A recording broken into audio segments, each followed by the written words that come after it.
Okay, so today we'll be discussing the museum and antiques and how they function or how they operate in Mythic Heroes. Now, first off, to unlock the museum and antiques in general, you have to clear Chapter 10, Stage 4. To be honest, I've been thinking for a good 30 minutes on how I should go about explaining what the antique system is. And then I remembered that April 8th, 2022, Mythic Heroes released their video on their official YouTube channel about antiques. Well, about the update that was coming at that time, which involved or included antiques. And then I thought the best people to explain what antiques are the people who created antiques in Mythic Heroes. So then I just got the video, cut it up, and I'm gonna just play the antique part that I'm sure people who joined the game months after this video is dropped have not watched the video. So honestly, it's the easiest way for you to get introduced to antiques. So I'll just play it real quick and then I'll touch on recommendations and whatnot. Over at Mythic Heroes HQ, the team have been working to release a new feature called Antiques. Antiques are mythical relics emanating auras that can empower your heroes. You can collect them by using a new summoning feature called Tomb Exploration. There is a seemingly endless amount of antiques for you to find, repair, and awaken. Whoa, tomb exploration? Sounds like I need to get my expedition gear ready. When an antique is found, summoners will need to use resources to appraise and restore each antique they collect. As the antique's condition improves, the stronger your heroes will become. That sounds like dusty work. Is that why they've been rebuilding the museum? Yes, antiques are now stored in the museum and are showcased across 4 rarities: common, rare, legendary, and mythic. Okay, so that was touched upon. I don't need to touch that anymore. It was very beautifully put together by the team. So I'm gonna assume you all understand. If you don't, I would recommend rewatching it since this video is targeted at new players. So yeah, you get it, you understand. Very nice. Let's move on. So my recommendations on what you should do with antiques. Now, since antiques are a gacha system in this game, like almost every other aspect of it, it is RNG based, but it is not a system you can rush. As you get antiques, the ones I personally believe you should focus on in the beginning as a new player with a freshly unlocked museum are antiques that increase your basic stats and antiques that increase the stats for units you are using often or factions you use often, or just reduce your damage reduction somehow. Whatever the case is, those are the antiques you should focus on. Well, I'm showing my antique museum in the background. It's of course a little advanced. I know there's a lot to take in immediately because this is an antique museum that I've been building literally every day for the past 7 months since April, and we are in, what are we in now? November, almost finished with November. So there is a lot here, but as the video from Mythic Heroes said, there are common, rare, legendary, mythic antiques. Where you should start and put all your focus at first is definitely the blue antiques, which are common. Leave every other one alone. Finish all your blue antiques. Then you can move on to purple. I would recommend trying to finish as many purples as possible, but not all. And then you can move on to the other 2, which are mythic and legendary.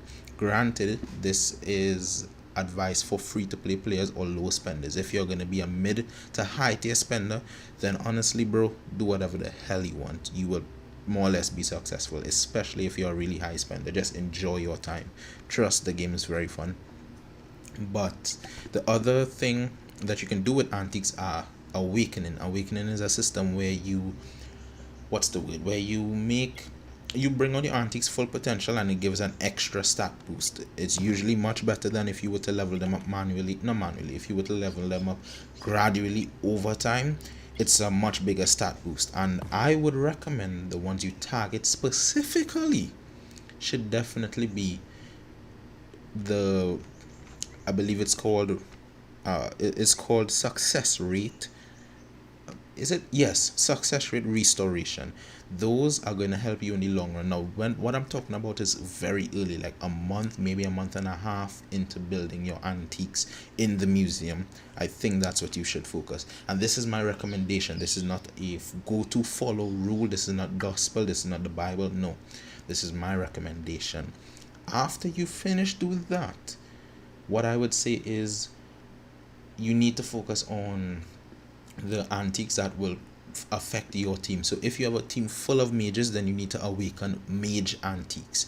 If you have a team full of fighters, you should awaken fighter antiques. If your tanks are dying too fast, you should awaken tank antiques. If your supports are not doing what they should, maybe they're missing shots so they can't charge their ult properly, or dying too fast, not enough health so they're getting targeted, whatever the case is, maybe not enough defense so they're being targeted by Hela's her ability to target the lowest defense the lowest defense enemy, and your Eden is being targeted all the time, then raise support defense, raise Verdian defense.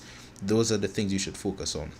Once it affects your team, in the long run, you should focus on it. For me specifically, I focused on fighters and tank antiques and Luminarch and Shadowark antiques. And then when I realized how good the unit Archimedes was, I started to focus on Guardian antiques, and now I have my team is really, really well put together. I would show you, but it's a lot of information for a new player to grasp, so I'm not going to show you.